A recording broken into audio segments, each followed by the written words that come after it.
ya untuk bertahan ini di saat pandemi ya.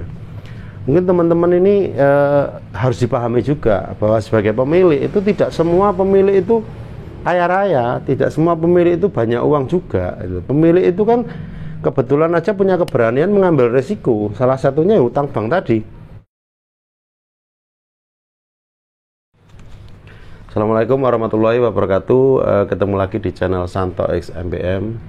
Oke, hari ini saya mau bahas tentang kondisi bengkel atau pemilik di saat pandemi, di masa pandemi.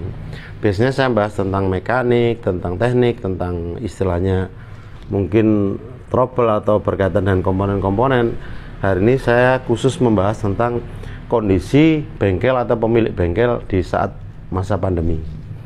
Oke teman-teman, ini salah satu request dari ya mungkin yang komen di media sosial saya juga. Ayo tolong dibahas tentang kondisi pemiliknya hari ini. Nah, biar adil, artinya hari ini saya juga mewakili pemilik karena kebetulan saya punya bengkel dan saya juga mengalami masa pandemi. Saya mengalami kesulitan, terus kemudian dilema juga antara ini mempertahankan karyawan penuh, mengurangi atau disip atau gimana, itu strateginya masing-masing. Jadi gini ya, semenjak sebelum masa pandemi sebetulnya bengkel itu baik-baik saja, normal. Terus kemudian pandeminya tidak ada yang memprediksi, tahu-tahu ya datang aja itu pandemi COVID lah. Sebelum pemerintah mengambil kebijakan PSBB baik-baik saja, nggak ada masalah. Tapi setelah ada kebijakan PSBB, nah itu disitulah mulai terjadi gejolak, terjadi masalah. Kenapa? Karena memang orang kita itu kan ketika ada berita yang tidak baik itu cepat menyebar. Nah, penyebaran berita itu mengakibatkan orang-orang untuk datang ke bengkel. Ya ini mohon maaf, karena bengkel itu kan bukan kebutuhan pokok, bukan kebutuhan yang memang wajib. Karena memang ketika orang sudah dibatasi dengan kebijakan itu, maka yang dipikirkan adalah kesehatan dan perut atau makan. Jadi bengkel itu akhirnya di nomor 2 kan, nomor sekian lah, bukan nomor 2. Terus kemudian kondisi bengkel gimana? Jujur aja, setelah masa pandemi ini omset jauh turun. Artinya dari yang biasanya kalau analisa di bengkel saya, ini analisa di bengkel saya, itu penurunannya sampai 40%. Jadi kita ketika pandemi itu penurunan omset itu baik unit entry, kemudian sales ability, kemudian penjualan partnya, itu semua turun. Artinya omset keseluruhan all itu kalau di average, di rata-rata kemungkinan turunnya itu sekitar 40%. Bayangkan turun 40%, tapi ya ini kalau mungkin loh ya, kalau mungkin kita buka bengkel sendiri, dikerjakan sendiri, diambil sendiri, ya no problem. Mungkin imbasnya atau efeknya nggak seberapa terasa itu. Tapi ketika kita sudah membangun bengkel dengan tim, ya itu otomatis disitulah mulai terjadi gejolak keuangan, karena memang kita nggak pernah memprediksi, kita nggak pernah menyiapkan. Itu salah satu evaluasi dari saya bahwa oh iya ya, ternyata kita itu harus punya dana yang memang untuk jaga-jaga, artinya dana save dana ya. Tapi selama ini kan tidak pernah terpikir itu. Jadi ketika pandemi datang, kita yang kelabaan. Saya kelabakan. Kenapa?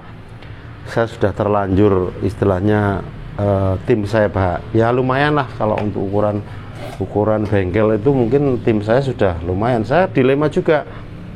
Itu ke penanggung jawab bengkel saya atau pengelola bengkel saya ngajukan, Mas di shift aja biar mengurangi pengeluaran. Kemudian mengurangi karyawan Mas. Biar pengeluaran kita istilahnya nggak terlalu tinggi sehingga kita masih bisa bergerak. Kemudian ada lagi, ini gimana nih dengan kebijakan ini, omset turun semua. Terus saya berpikir bahwa masa sih selama kita bekerja ini kan baik-baik saja, nggak ada masalah.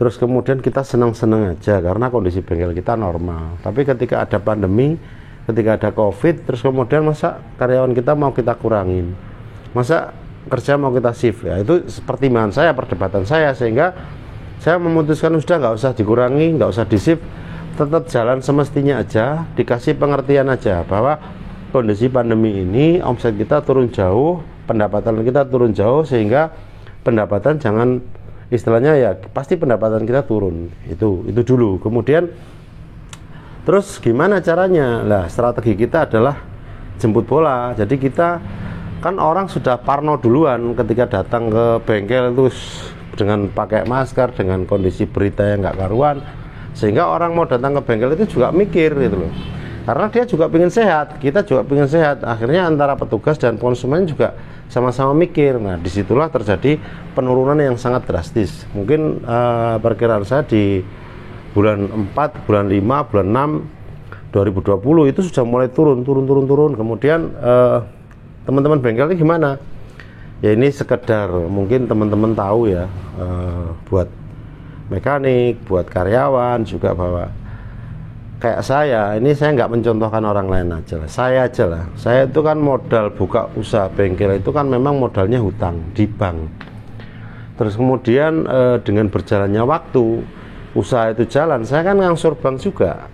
Artinya apa? Ya memang kita yang nggak bisa ditawarkan ngangsur di bank. Mungkin teman-teman yang lain juga ada. Enak itu ketika teman-teman buka tapi modal sendiri, mungkin dari orang tua, oleh warisan atau dibukakan orang tua, kemudian tinggal jalan, enak. Tapi kalau memang berangkat dari bawah, kita modalnya sudah hutang, nah ini kita sudah dibebani dengan apa? Angsuran. Disitulah terjadi ya pasti gejolak keuangan kita, pasti masalah keuangan kita. Kenapa? Omset turun, pendapatan turun, tapi angsuran kan kita tetap jalan. Terus kemudian kita harus gaji karyawan. Nah gaji karyawan itu kan sesuai dengan omsetnya juga. Kalau sama omset turun kita mau ngurangi, kalau kita ngomong istilahnya nggak pakai istilahnya apa ya, tego-tegoan, dikurangi aja, ya ngurangi pengeluaran. Tapi kan tidak semudah itu. Kita kan pastikan bahwa apa ya, bekerja itu kan nggak sekedar hanya nyari uang gitu. Tapi kan ya kita pengen bermanfaat. Tapi ketika sudah bermanfaat kemudian kondisi seperti itu langsung kita melakukan ekstremus, dikurangi, ya kan nggak adil juga. Saat rame kita seneng-seneng, begitu ada masalah terus langsung dikurangi, kan nggak seperti itu.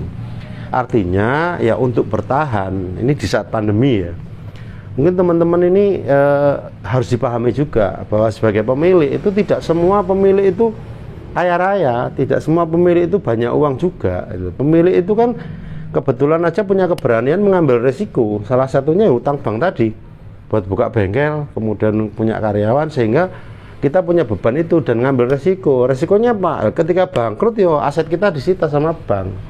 Apa itu?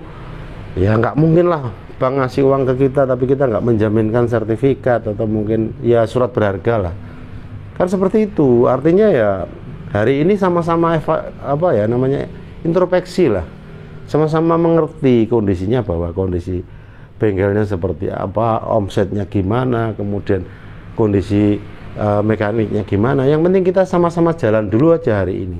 Jadi saya hanya kasih masukan bahwa buat teman-teman mekanik ya sudah syukuri aja dulu hari ini. Kemudian untuk owner juga ya gimana caranya bertahan untuk melewati masa-masa sulit ini. Kenapa?